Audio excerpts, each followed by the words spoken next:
Hi, my name is Kenya Garcia, and this is my CS108 project. The welcome page has a short description of what my web application does. We can also see a slideshow of a few images for different destinations. And at the very bottom, we can see at what time and date the page was generated. So if I click on the Travelers tab of my navigation panel, we can see our community of travelers. So these are all the people that are registered under my web application. We have the first name, last name, email address, and then a link to view their profile. If I click on the first one, then I can view the profile and I can actually update the information. So I'm going to change it to my nickname and hit update, and the new updated information is displayed. On the bottom, we also see a list of activities of what the user has completed. So I can add another activity name. So I'm just going to click one right here and then add it to my list. And so these are all the places I have visited. I can return back to the traveler page by clicking on this bottom link.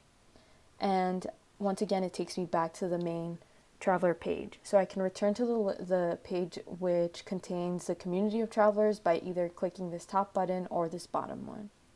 I can also add a new traveler. So I'm going to add Professor Aaron Stevens.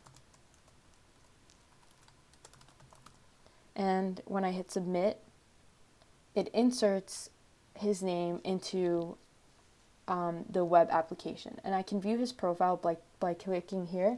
And as we can see, there are no activities under his name because we just created it.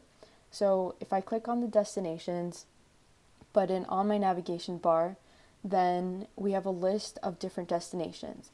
And each destination has different itineraries, so we can click on one, and I'm going to click on Padua, Italy. So I'm going to view the itinerary, and this page shows the different itineraries under this destination. So if we click on itinerary 1, it has a list of recommended things to do with the name of the activity here, the address of that activity, and then what type of activity. So if it's a landmark, a restaurant, or sightseeing.